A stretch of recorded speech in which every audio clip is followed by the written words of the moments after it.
Hello friends, मैं doctor Jyotsna Mishra और हमने लास्ट वीडियो में पढ़ा था संप्रभुता क्या होती है, उसकी परिभाषाएं। अब हमारा टॉपिक है संप्रभुता के लक्षण यानी कि विशेषताएं।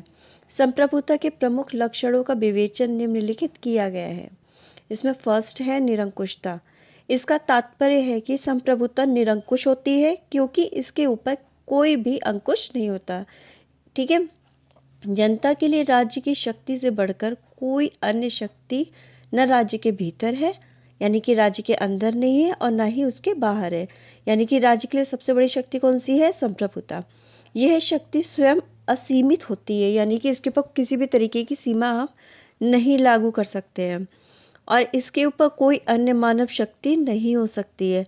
वोंदा, हॉब्स तथा ऑस्टिन यह मानते हैं कि प्रभुसत्ता अपने राज्य के भीतर यानी कि उसके अंदर और उसके बाहर दायरों में एक असीमित, निरंकुश अथवा निरपेक्ष शक्ति होती है। ओके, नेक्स्ट है स्थायित्व। संप्रभुता राज्य की आत्मा होने के कारण राज्य का जीवन कहा जाता है। यानी कि संप्रभुता कैसी होती है? स्थायी होती है। सरकार व शासन बदलते रहते हैं किंतु संप्रभुता का अंत नहीं हो सकता है, ना ही वो बदली जा सकती है। ठीक है। यानी कि हम ये नहीं कह सकते कि अब इस जगह पे हमने संप्रभुता रखी है एक राज्य के एक क्षेत्र में और दूसरी जगह नहीं, तो ऐसा पॉसिबल नहीं है।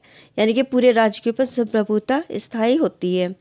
जिस प्रकार राजतंत्र में यदि राजा मर जाता है फिर भी प्रभुसत्ता अपने आप उसके उत्तराधिकारियों को चली जाती है, यानी कि उसके आगे जो बच्चे होंगे या उसका भाई होगा, जो भी होगा, उसको वो ट्रांसफ़र हो जाती है।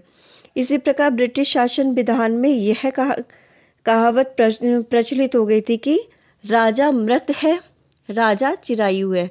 यानी कि king is dead, long live the king. यानी कि प्रभुसत्ता पद कभी खत्म नहीं होता, चाहे कितनी ही सरकारों का परिवर्तन होता रहे, यानी कि चेंज होती रहे। ठीक है। प्रभुसत्ता हमेशा स्थायी बनी रहती है। अब नेक्स्ट है सर्वव्यापकता। प्रभुसत्ता का प्रभाव सर्वव्यापक रूप से यानी कि बहुत बड़े रूप से राज्य की सीमा के अंदर आने वाले सभी मनुष्य हो या फिर समुदाय हो या व्यक्तियों का ग्रुप हो या किसी भी तरीके की कोई भी ऑर्गेनाइजेशन हो, उसके ऊपर हमेशा उसका असर यानी कि उसका प्रभाव रहता है। यानी कि हर बंदे को उसके प्रभाव के अंदर कार्य करना होता है अपना। संप्रभुता अंतर्राष्ट्रीय शिष्टाचार के तहत कुछ नियंत्रण को मुक्ति प्रदान कर सकते हैं, यानी कि कुछ नियंत्रण जो है उसमें ढील दे सकती है संप्रभुता। वो कौन से है? जैसे विदेशी राजदूतावास, अपने राज्य के भीतर से गुजरती हुई यानी कि उसके अंदर से गुजरती हुई विदेशी सेनाएं, व्यापारिक प्रतिनिधियों आदि। इसे राज्येतर संप्रभुता का सिद्धांत कहते हैं। ठीक है।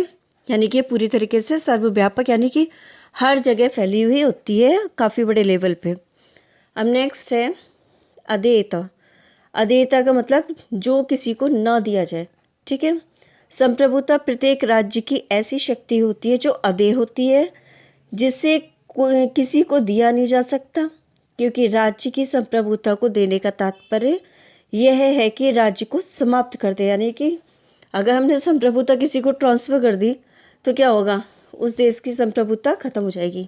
जैसे आपको पता भी है कि भारत जब आज़ाद नहीं था तो उसकी संप्रभुता यानी भारत को क्या कहा जाता था? ब्रिटिश राज्य बोला जाता था, यानी ब्रिटिश भारत बोला जाता था। पूरी तरीके से उसे भारत नहीं बोला जाता था।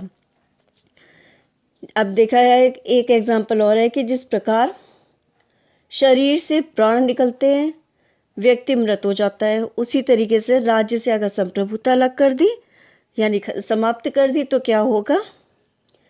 राज्य खत्म हो जाएगा। ठीक है। इसीलिए संप्रभुता क्या होती है? अधेय होती है। नेक्स्ट है एकत्व। संप्रभुता सर्वशक्तिमान होती है, यानी कि उसकी शक्ति एक होती है, उसे किसी भी तरीके से टुकड़ों में नहीं बांटा जा सकता है। इसका तात्पर्य यह हुआ कि राज्य में कोई समानांतर सर्वोच्च शक्ति यानी कि सर्वोच्च राजनीतिक सत्ता जो है उसके अधीन नहीं हो सकती है।